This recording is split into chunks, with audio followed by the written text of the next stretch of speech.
Pick a scare. Any scare. This is 41. This is Bad Hair Day.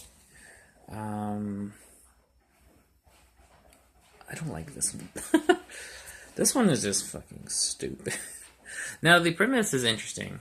It has an interesting premise. The setup is intriguing. And what Stein could have done with this would have been interesting. However, he opts to take a true route out, and it goes into more of the stark comedy, slapsticky shtick. And not even like funny horror comedy, like Evil Dead or Happy Death Day kind of comedy, where it's knowing and ironic and cleverly written. It's more just dumb. This is a dumb book. God, this is one of those later ones I was talking about where the series starts kind of getting some dumb books in it. I'll just read the back of it. Trick cards, floating scarves, disappearing doves. Tim Swanson loves magic tricks. Someday he wants to be a real magician. Just like his all-time favorite hero, Amazo. But then Tim goes to Amazo's show and he finds out his idol is a total grump. That's when Tim decides to steal the bag of tricks. Amazo's bag of secret tricks. Scary tricks. The one with the multiplying red balls. And all those hissing snakes. Okay, this is just... It's fucking stupid. I don't even want to talk about the story because it's really not worth talking about. This magician actually has magical powers and like he gets fucking turned into a rabbit or something. There's like this evil wizard or something. It's just stupid.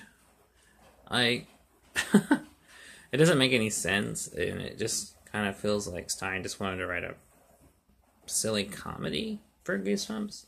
And he's done comedy before, and he's done it pretty well.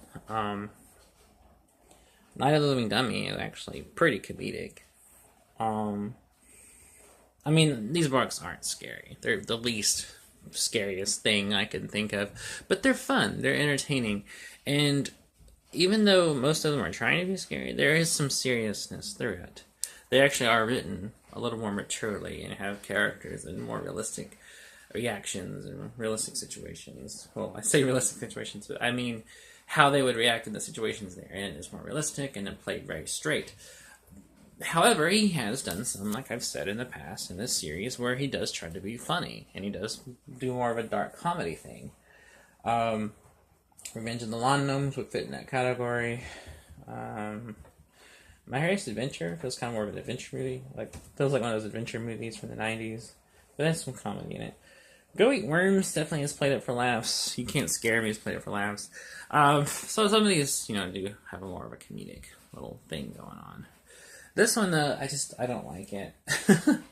This one is just dumb. I don't even remember much about it, just that I didn't care for it that much. If you're reading the series, and you come across this one, I would advise to skip it. It's... Even that cover, God... Normally, I love Tim Jacobus' covers. Like, they're actually one of my favorite things about the original books. And why I actually bought all vintage copies of these so I could have the original cover art. But there's something about that. It's stupid. It's so derpy looking. It's supposed to be scary, or at the very least unsettling. But it's just derpy as hell, and I hate it. Yeah. Sadly, though, this isn't the worst book in this series, and I haven't even got to that one yet. Oh, God. So stay tuned for that. It's gonna be shit. See you later.